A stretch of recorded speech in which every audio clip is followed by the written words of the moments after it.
नाज़रीन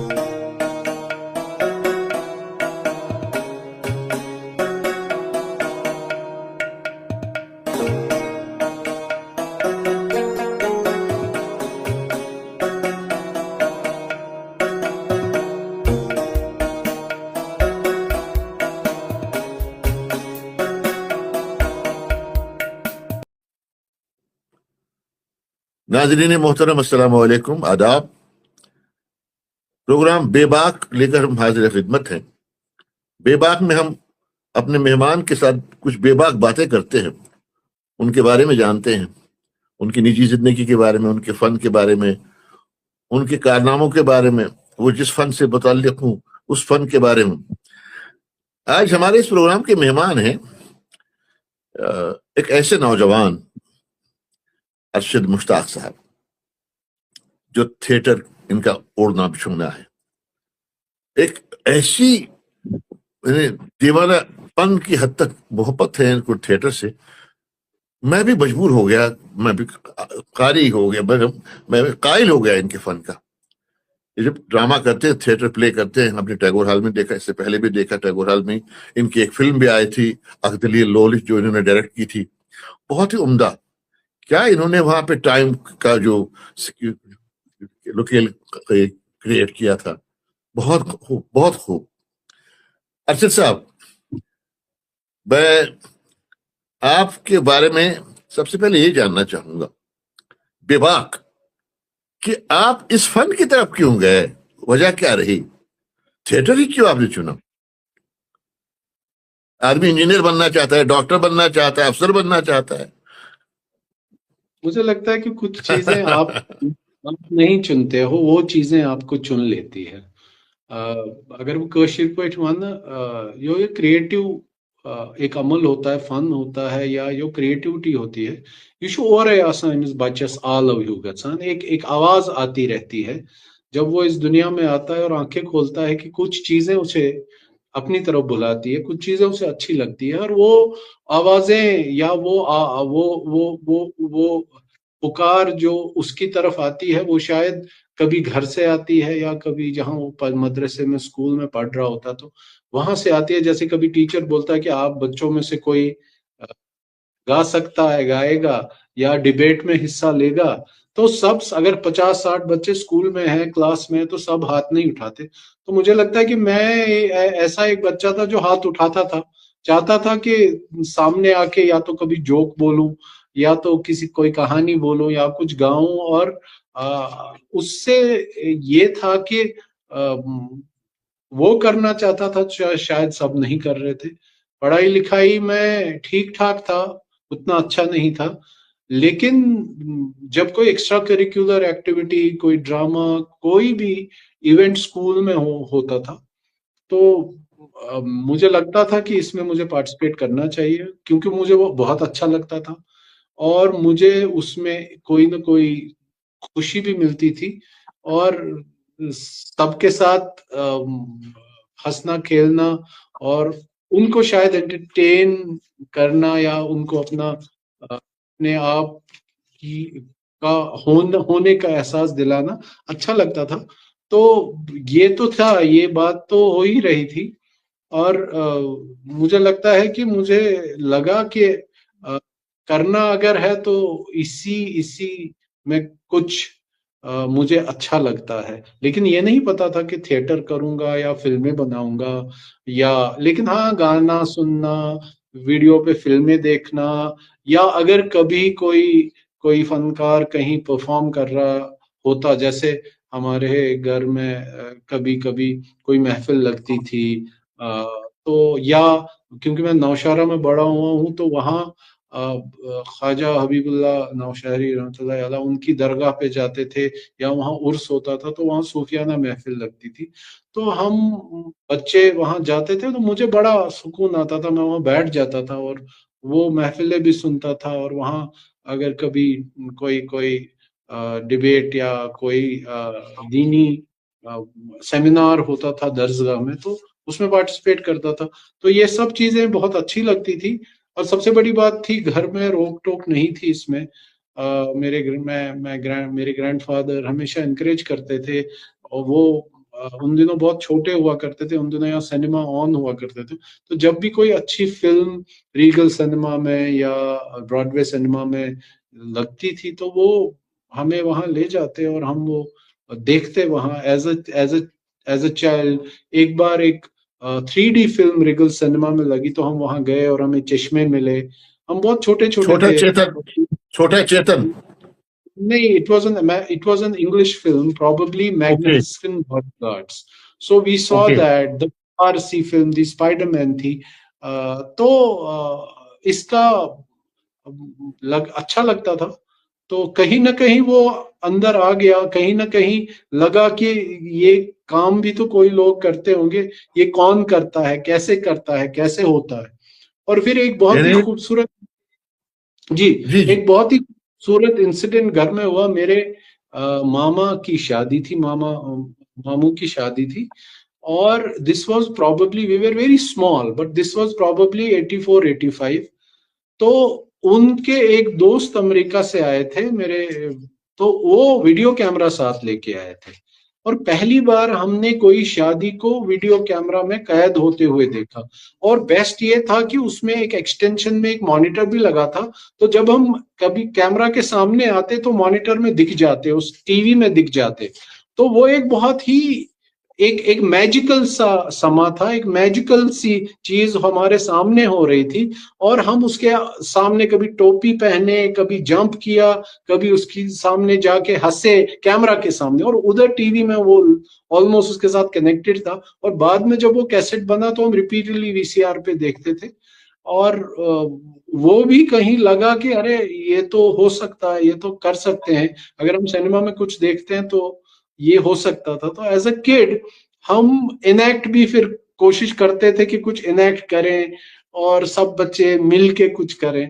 तो ये सब एक माहौल सा, मुझे लगा कि कहीं ना कहीं इंस्पायर भी इस चीज ने किया, इस चीज ने एक एक अब मैं I when I look back, तब तो नहीं सोचा था, but when I look back today I see that I had realized very early that you can tell a story through this medium। तुम अपने आप को लोगों के सामने ला सकते हो, कुछ कह सकते हो।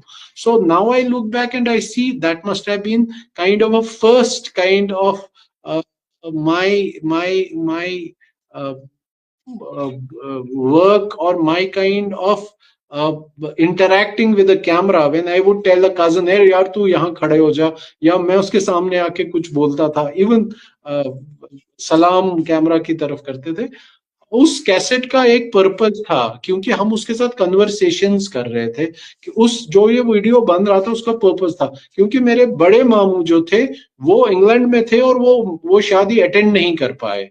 तो हम सबको पता था जो ये फिल्म बन रही थी ये बड़े मामू के पास जाएगी और वो वहां शादी में शरीक होंगे। तो हम बीच में आके कहते थे, अरे मामू पता है आज हमने ये, अब यहाँ मजरात है या ये हो रहा है, बात दिमाग। So it became a very conversational. आज भी अगर मैं कभी वो फिल्म देखता हूँ, बहुत छोटा kind of a memory which takes you back that era, that time. और उसमें हमारे बुजुर्ग भी जो दादा थे, इवन परदादा मेरे थे उसमें हैं। तो आज बहुत ही अजीब फील होता है कि उस वक्त जब बहुत ही अर्ली एज में वो चीज देखी जो यहाँ थी नहीं, उसके बाद 2-3 It साल must बाद वो it चलन must शुरू हुआ। it must be now an archival treasure. Yes, it's an huge archival treasure. And आप ये सुन के भी हैरान होंगे कि आई हैव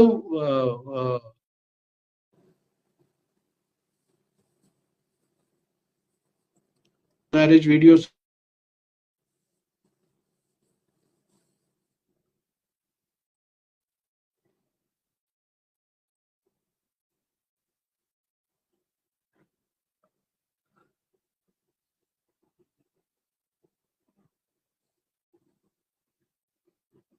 गेम्स चलता था और कुछ प्रोग्राम्स चलते थे, very intriguing, and it was very inspirational also. और VCR घर में था तो पुरानी फिल्में तो जैसे ग्रैंडफादर थे या अब मामा हम थे। इस बात पे आएंगे। अब हम इस बात पे आएंगे, एक आपका शौक रहा आप इस शौक को पालते रहे पालते रहे पालते रहे, मुरवजा तालीम भी चलती रही, और बाकायदा तौर पे आपने पहला थिएटर प्ले अपनी तरफ से कब पेश किया? थिएटर प्ले तो पहले मैं आपको बता दूं कि मैंने एक 13 साल की एज में एक वर्कशॉप जम्मू में किया था, 40 दिन का, एनएसडी की तरफ से था, और एम के रैना साहब उसके डायरेक्टर थे, और वही मेरी थिएटर की अगर देखा जाए ट्रेनिंग है। लेकिन कहीं ना कहीं मैंने उसकी वो ifs and bits of theatre कहीं ना कहीं समझ लिए थे, और हमने वो प्ले जम्मू में पेश किया कबीरा खड़ा बाजार में, जिसमें मैं बैक स्टेज में था। Because from the very beginning I was sure कि मुझे बैक स्टेज में ये इसमें बैक स्टेज में रहना है, मुझे क्रिएटिव डायरेक्शन टीम में रहना है। बहुत छोटा होके भी ये कहीं ना कहीं समझ आ गया था। हाँ बड़े तो थे, हाँ बड़े थे, हाँ बड़े थे। माशाल्लाह, आपको माशाल्लाह। बता दूं कि उस जो बैक स्टेज वहां जो हम क्रिएटिव टीम में थे, वहां हम 4 लोग थे, और उसमें एक तो जम्मू के मुश्ताक काक साहब भी बैक उसी अल्लाह जो बहुत अल्लाह सीनियर मगफिरत करे, अल्लाह मगफिरत करे। वाह वाह वाह, क्या फनकार था, क्या फनकार वाज था। In the creative back stage team. मैं भी उसी टीम में, और 2 लोग थे। सो काक साहब तो ऑलवेज अमेचर थिएटर चलाते थे, बहुत सीनियर थे, और उस वर्कशॉप में नटरंग से बहुत आर्टिस्ट और जज, चाहे संजीव है, चाहे अनिल टिक्कू है, जो भी है वो भी उस वर्कशॉप में है, मेरे साथ थे। इवन तनवीर डार वहां था, और भी बहुत सारे। तो मैं सबसे छोटा उसमें था, और वहीं से वो कबीरा खड़ा बाजार में जम्मू में शो हुआ, और वो वर्कशॉप बस वही ट्रेनिंग थी। और फिर थिएटर से थोड़ा राब्ता कट गया। यहाँ 90s था, 94 95 की बात थी। हम स्कूल में लग गए, फिर 10th किया, और फिर उसके बाद मैं दिल्ली चला गया अपना ग्रेजुएशन करने के लिए। और वहाँ अंग्रेजी लिटरेचर में दिल्ली यूनिवर्सिटी वेंकटेश्वर कॉलेज से अंग्रेजी लिटरेचर में ग्रेजुएशन की। और उसका रीजन सिंपली ये था कि लिटरेचर इसलिए लिया क्योंकि बहुत कुछ लगा कि बड़ा इजी है, बड़ा इजीली पास कर लूंगा, क्योंकि जो ग्रैंडफादर की लाइब्रेरी थी उसमें मोस्टली वो किताबें 12 साल 13 साल 14 साल एज की पढ़ ली थी। तो जब वहां एडमिशन का टाइम है, मुझे लगा ये सब्जेक्ट लेना चाहिए, क्योंकि वहां ज्यादा मेहनत नहीं करनी पड़ेगी, आराम से पास हो जाऊंगा। सो एक यही रीजन रहा दैट आई टुक लिटरेचर। और दिल्ली में मैंने अंग्रेजी लिटरेचर के में ऑनर्स किया, और 99 में फिर घर वालों ने कहा नहीं अब वापस आ जाओ। सो जब मैं वापस आया, उनकी शायद ये लगता था कि जैसे फैमिली बिजनेस है तो ये भी आके अब फैमिली बिजनेस जो ज्वाइन कर लेगा एज यूजुअल। बट मैंने नहीं किया, और finally I ended up in university doing masters in mass communication and journalism. लेकिन उसी दौरान मैं जब दिल्ली गया, फर्स्ट ईयर में था, तो कैनॉट प्लेस में चलते चलते मुझे रैना साहब मिले, और उन्हें कहा, अरे तुम बड़े हो गए हो, कहाँ हो, क्या हो? तो then he was doing some kind of a programme for PTI TV, जो कल्चरल डॉक्यूमेंट्रीज बना रहे थे। और उसी दौरान कहीं ना कहीं मैं उसके साथ मुंसलिक रहा, और उन दिनों मैंने उनके साथ एक फिल्म भी असिस्ट की है, ऑल्दो मैंने उसमें रिसर्च बहुत किया। और वो फिल्म साहित्य अकेडमी के लिए जो राही साहब पे फिल्म बनी है, अगर आप वो देखें तो वो बहुत ही, तो उसका जी जी मैंने देखी बैकग्राउंड, है, जी और जी जी मैंने देखी है, बहुत बहुत अच्छी है, माशाल्लाह बहुत अच्छी है। उसका कैमरा वर्क भी बहुत बड़ा खूबसूरत है। और जी रैना एक तो साहब के इसलिए, क्या कहने, रैना साहब तो हमारा एक मुनफरिद नाम है, क्या बात है। और क्योंकि वो जी उस्ताद थे, और फिर उसके साथ में जुड़ा, मैंने वो फिल्म रिसर्च की। और और उन दिनों जो पीटीआई के लिए प्रोग्राम्स हो रहे थे, उसमें मुझे रिसर्च करने का मौका मिला, और उस पे असिस्ट करने का मौका मिला, क्योंकि उनको दिल्ली से टीम लेके आना था, और यहाँ सारा काम। सो मुझे मौका मिला कि मैं who is who of Kashmir से मिलूं।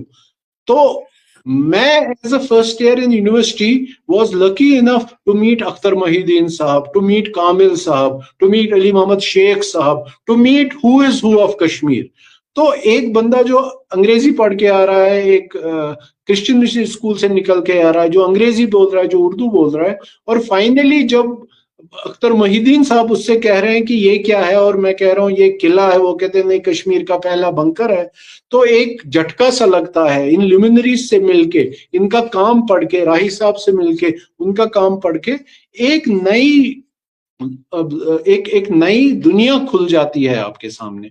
तो इसी असना में national school of drama, Raina साहब को मैंने रिक्वेस्ट भी किया कि सर मुझे याद है मैं जब बच्चा था तो आपने एक वर्कशॉप किया था जम्मू में, और उसने मेरा बहुत ही मतलब बहुत ही अच्छा था वो। तो क्या ऐसा हो सकता कि एक वैसे ही वर्कशॉप कश्मीर में भी हो जाए? तो the idea clicked and he went to NSD और उनसे कहा कि हम कश्मीर में वर्कशॉप्स करना चाहते हैं। और 2001 से यहाँ एनएसडी ने 5 वर्कशॉप्स किए, क्योंकि मैं रैना साहब को जानता था, थोड़ा सा कोऑर्डिनेट किया।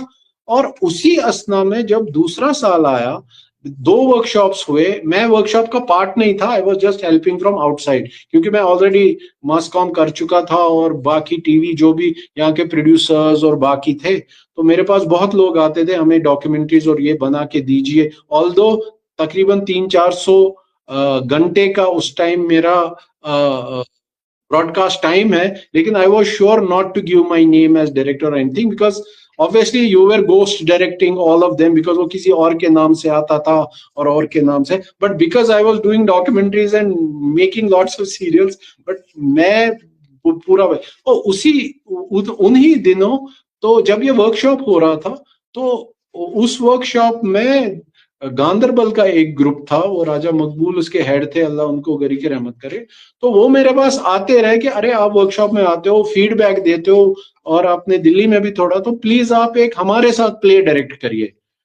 तो मैं बड़ा रिलेक्टेंट था, 1 साल तक, 2003 से बड़ा रिलेक्टेंट था। फाइनली आई गेव अप, मैंने कहा चलो कर लेता हूँ, एक प्ले कर लेता हूँ, there is nothing to loose.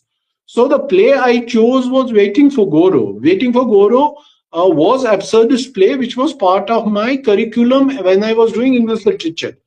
और ये वेटिंग फॉर गोडो बड़ा ही मुझे रेजोनेट करता था जब मैं कश्मीर की हालात या कश्मीर का सिनेरियो देखता था, जो एक इंतजार में था। और एब्सर्ड थिएटर मुझे कश्मीर को एक एब्सर्ड नजरिए से या एब्सर्ड होने का सबूत या एक देता था। सो व्हेन आई चोज, मैंने कहा चलो अब अगर करना है तो मैं यही कश्मीरी में करूंगा। और सुई के नाम से पहले हमने 1 महीना उस पर काम किया, उसके बाद उस वर्कशॉप में भी उसको चिजल किया, एंड फाइनली 2004 19 अगस्त को हमने वो टैगोर हॉल में पेश किया। रैना साहब ने भी कहा कि अरे तुम क्यों गोडो ले रहे हो, this is a play which people do at the fag end of their careers. ये बहुत ही मुश्किल। मैंने कहा सर मेरे को कौन सा थिएटर डायरेक्टर बनना है, मैं कौन सा थिएटर वाला हूँ, थोड़ा शौक के तौर पे करना है। और जब वो प्ले टैगोर हॉल में हुआ तो it was like a dream run. Like जब खत्म हुआ तो 10 मिनट की स्टैंडिंग ओवेशन हुई, और आपके पहले रो में प्राण किशोर है, रहमान राही है, नसीम शिफाई है, जरीफ साहब हैं, और who is who of Kashmir is there in the first row, and this 23-22 4-year boy is getting a standing ovation for them. और लोग वो प्ले देख के एक अजीब हालत में आ गए, और वो एक कैथार्टिक मोमेंट सबके लिए था। और मुझे भी नहीं पता था मैंने ऐसा क्या कर दिया है कि बट एक चीज उसमें थी कि मेरा एब्सर्डिज्म में गाने आए, उसमें सूफी म्यूजिक आया, उसमें दम्बाली आई, कहीं ना कहीं वो चीजें जब रेजोनेट लोगों के साथ हुई, और उसके बाद ये एक जिम्मेवारी बन गई।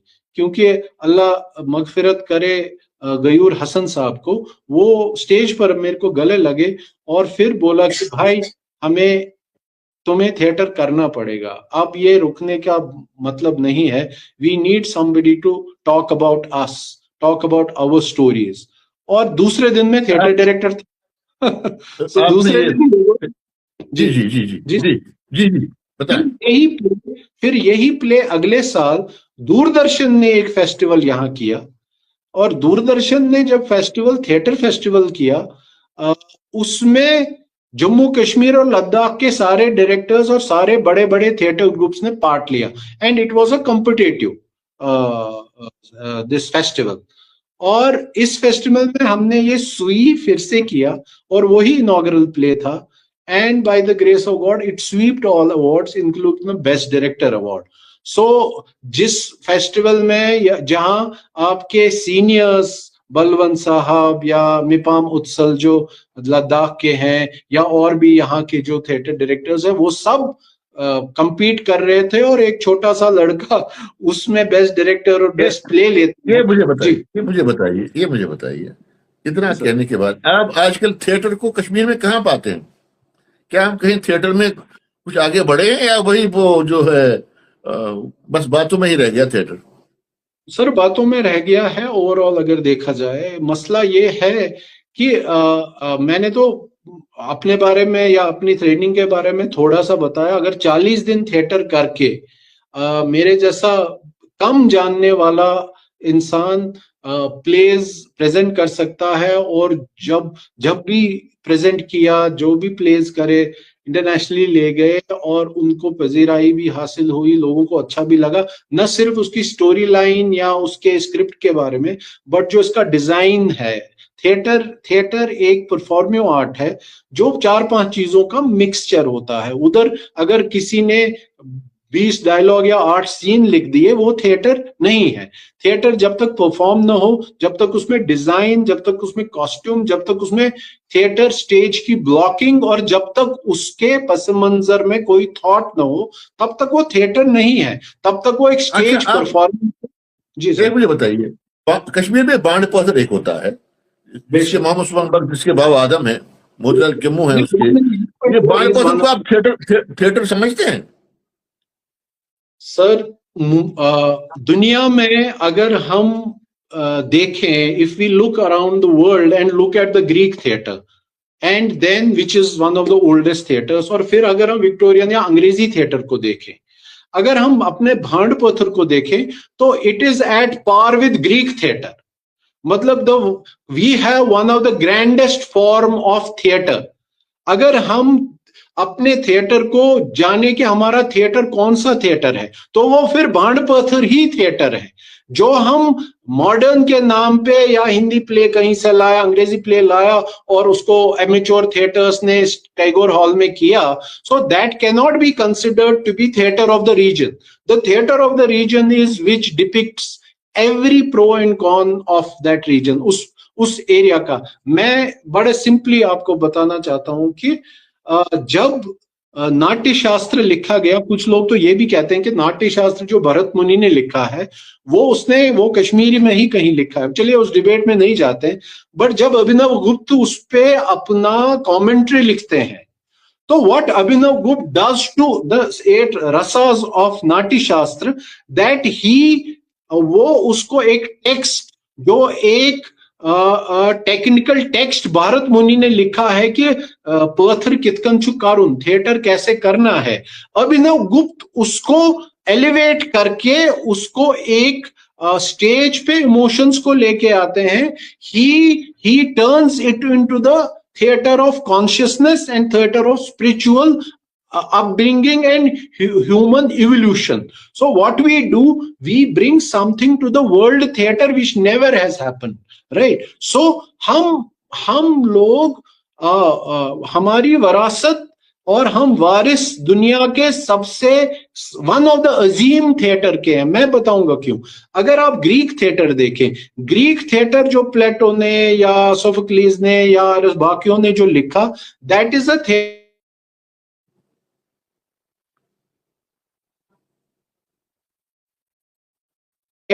जिसपे एनेक्ट किया गया। कैट an English Victorian theatre, that is a theatre of word. वो लफ्जों का थिएटर है। शेक्सपियर का थिएटर लफ्जों का थिएटर, परफॉर्मेंस का थिएटर कम है। लेकिन कश्मीर का थिएटर स्क्रिप्ट पे मुनस्सर नहीं करता। It's not dependent on a script, it's an extempore performative art, जहां इंसान कंटेम्परेरी इश्यूज और कंटेम्परेरी उस स्पेस को केटर करता है, जो एक भांड या बांड परफॉर्मर लोगों के बीच में जाके करता है और उसके पास कोई स्क्रिप्ट नहीं है, और फिर भी वो 3 घंटे परफॉर्म करके लोगों को एंटरटेन करता है। पुराने जमाने में 101 लोग, 151 people would do theater. So जो हमारे modern, so called modern theatre की सबसे बड़ी गलती है कि we overlooked bhand theatre. We should should have elevated Bhand theater and brought that dramaturgy, brought that kind of a blocking and that kind of a structure onto the proscenium stage, जो हम पिछले 4-5 सालों से कोशिश कर रहे हैं। मैं बड़ा लकी रहा हूं 98 में, जब मैं 99 में जब मैं यूनिवर्सिटी करा, तो तब से मेरा कनेक्शन नेशनल बांड थिएटर के साथ हुआ, जिसमें मजबूर साहब थे या अजीज साहब थे। तो जब मैं बाहर से थिएटर देख के जब हम वहां आए, तो मुझे लगा इतना ग्रैंडेस्ट फॉर्म तो कहीं है नहीं। तो तब से लगे रहे, तब से कश्मीरी भांड पत्थर के एलिमेंट्स और मॉडर्न थिएटर के एलिमेंट्स को एक ब्लेंड बना के, जब सुई बना, जब वतबद बना, जब फेडिंग मेमोइज बना, जब उफ्ती करखना बना, या जब रिसेंटली आपने प्ले देखा बरज़क के Rahi, travellers of Barzakh, the form and tradition comes from the very Bhand tradition, जो बहुत ही उम्दा फॉर्म है। मैं आपको समझाता हूं कैसे। जो ये भांड थिएटर है, ये ओपन एयर में होता है। दुनिया जो प्रोसिनियम थिएटर है, वहां ऑडियंस आपकी एक तरफ बैठती है, तो आपको एक्ट सिर्फ 45 डिग्री एंगल में सामने की तरफ करना है। लेकिन जो ये बांड परफॉर्म करता है, ही सिट्स अक्रॉस। सो जो हमारा ट्रेडिशनल मंडल या जिसको स्टेज कहेंगे, दिस इज हेक्सागोनल।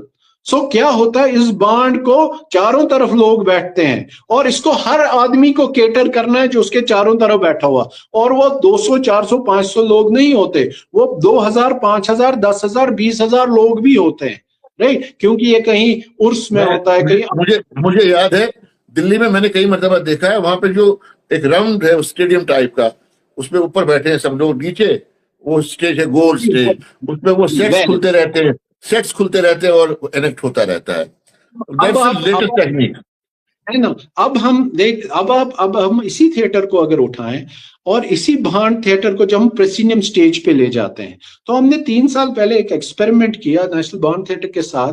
तो मैंने सोचा कि अगर भांड थिएटर हम पर्टिकुलर वे में करते हैं, लेकिन जब हम स्टेज पे भी लाते हैं, तो we are not bringing design, we are not bringing light, we are not bringing set, but let us experiment on that. तो हमने एक प्ले अकनंदन पे काम किया और उसको प्रोसिनियम स्टेज पे लेके आए।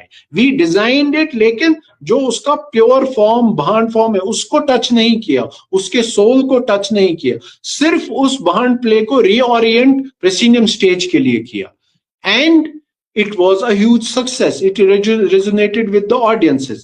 And to give you a good news, that the same play Aknandun has been selected for International Theatre Festival of India, Barangam, to be held in February in NSD.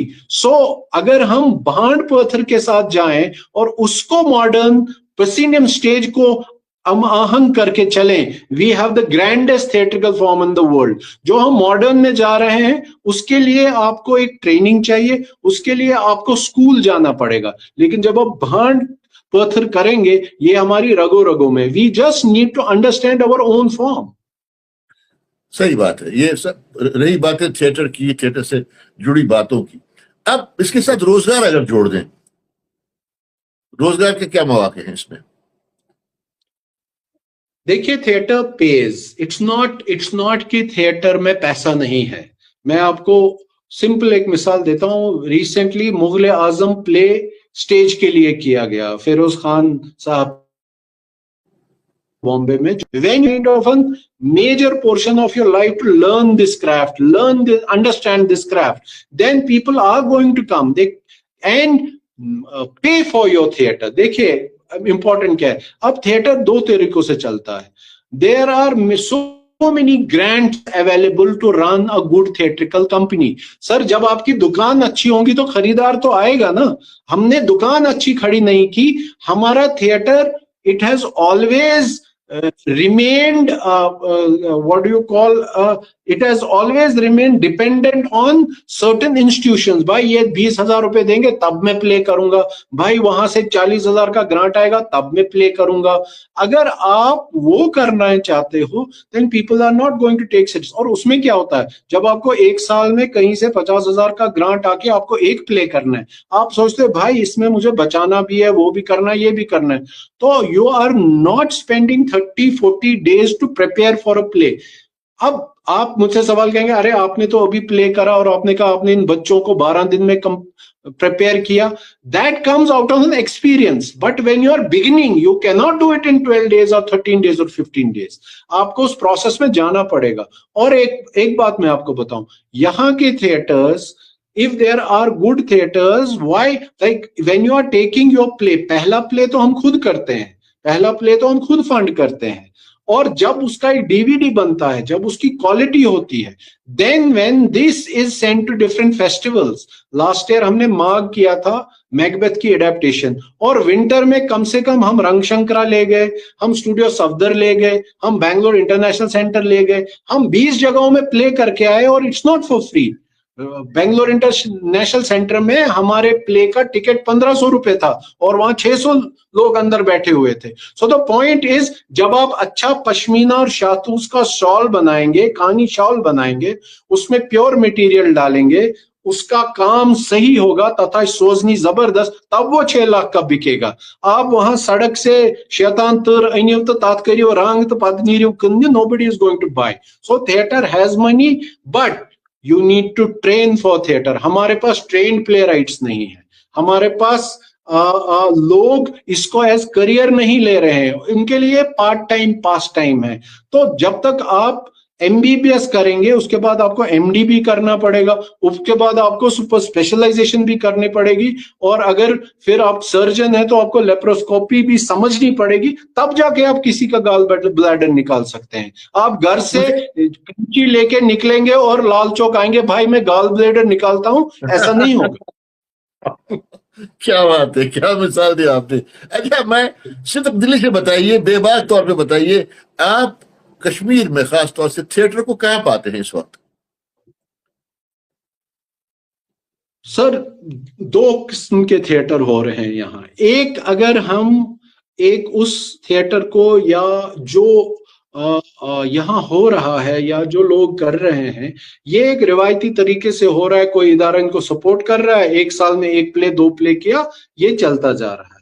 लेकिन अगर आप दूसरे तरीके का, जिसे हम एक सोसाइटी का थिएटर या एक थिएटर को एजुकेशन में जोड़ने की बात करें, तो there is a huge scope for theatrical learning also, and उसको रोजगार से भी जोड़ने का. देखिए, अभी एनईपी आया है, नेशनल जो एजुकेशन पॉलिसी है, उसमें it is mandatory that every college has a lecturer in theatre, right. So आपके अगर 80 कॉलेजेस हैं तो वैसे ही 80 प्रोफेसर्स थिएटर के लिए चाहिए. लेकिन do we have those people who have got a degree in theatre? So the problem is, who is going to take those roles in those colleges, who is going to take? So उस हिसाब से भी अगर आप देखें, आप अपना theatre कर रहे हैं, आपके पास डिग्री, आप एनएसडी जाते हैं, आप मास्टर्स करते हैं, उसके बाद यहाँ आके कॉलेज में प्रोफेसर है, वहां एक थिएटर क्लब भी शुरू करते हैं, पढ़ा भी रहे हैं, और साथ के साथ अपना शौक भी पूरा हो रहा है, right. So the point is, theatre, आप कह रहे हैं हम कहाँ पाते हैं. अगर हम अपने थिएटर की बात करें, अगर रैना साहब के थिएटर की बात करें, वो तो बहुत आगे है. अगर हम हमारा अपना छोटा मोटा थिएटर है, आज तक 6ठी बार we are going to the international festival. South Asia में किया है, नॉर्थ अमेरिका में भी किया है, इंडिया में हर जगह किया है theatre, and it's a passion. Let me tell you frankly, unless you don't have a passion will lead into monetary gains also. But it depends, क्या आप सिर्फ थिएटर पैसे के लिए कर रहे हैं या आपका मकसद कोई और है. थिएटर का मकसद सोसाइटी को, या तो मतलब इसको हैस होना चाहिए. अगर वो नहीं है तो बाकी सब सच में ड्रामा है, थिएटर नहीं है. मुश्ताक साहब, आपने अपने बारे में तफसील से बताया. अब आप आजकल, आपको लगता है कि मैं जिस फील्ड में चला गया, तशफ़ी है आपको? Are you satisfied with whatever you have done?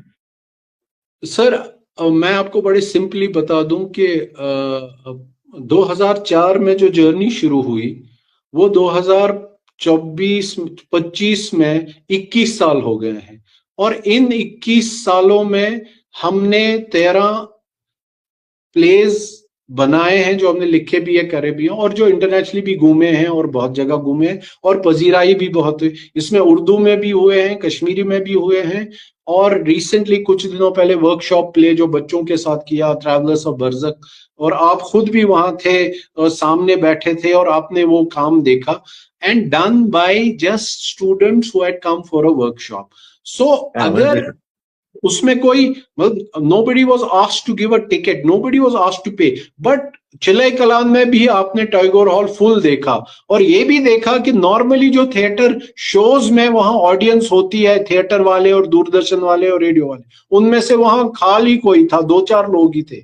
That means there is an audience for a good theater, there is an audience for a different kind of a theater, there is an audience for a modern theater.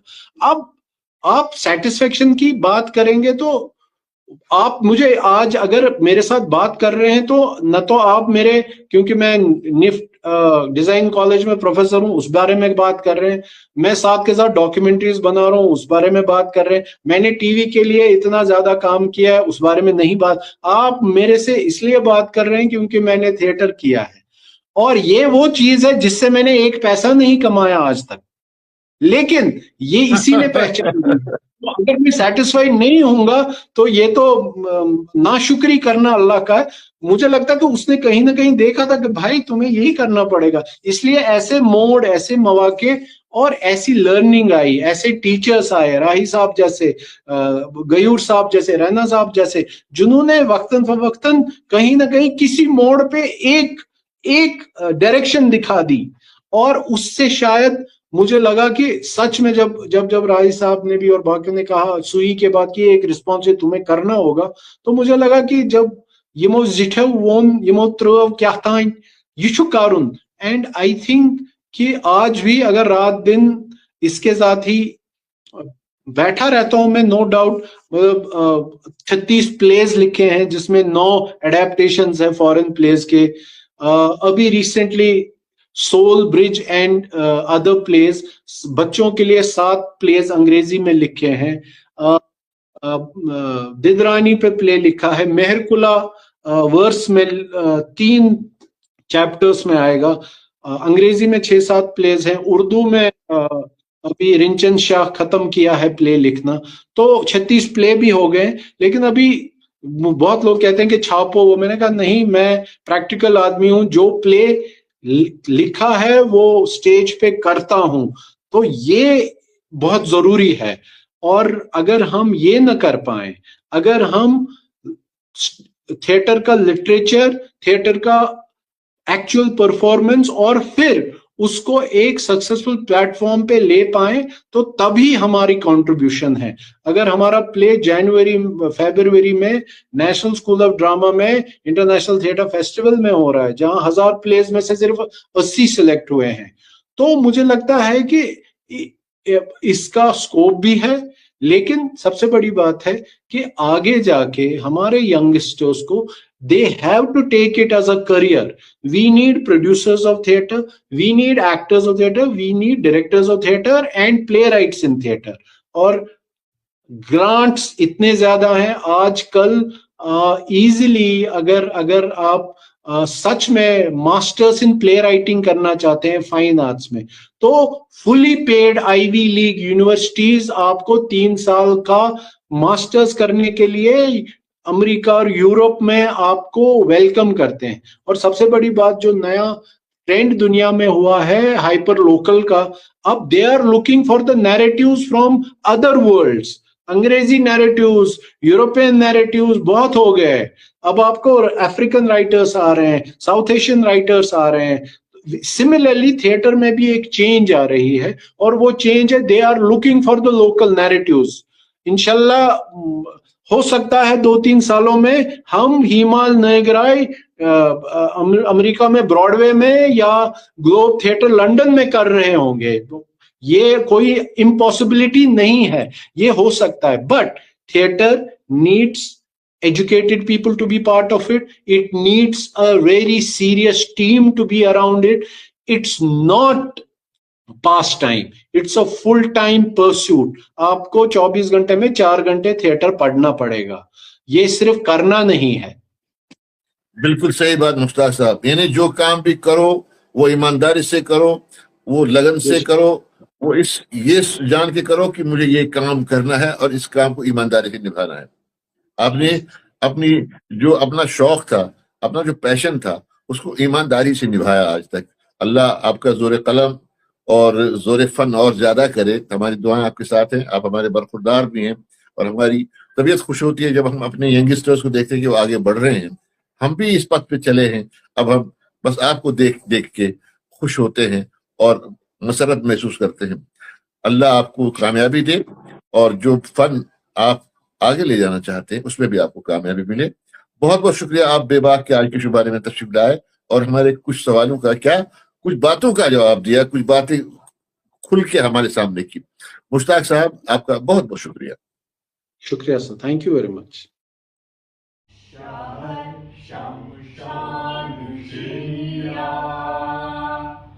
Sekül Sahrav Şapir, Sekül Sahrav Şapir, Bremit Baran Bagas, Bremit Baran Bagas, Bukan Boybad Havasi, Bukan Boybad Havasi, Vesat Barban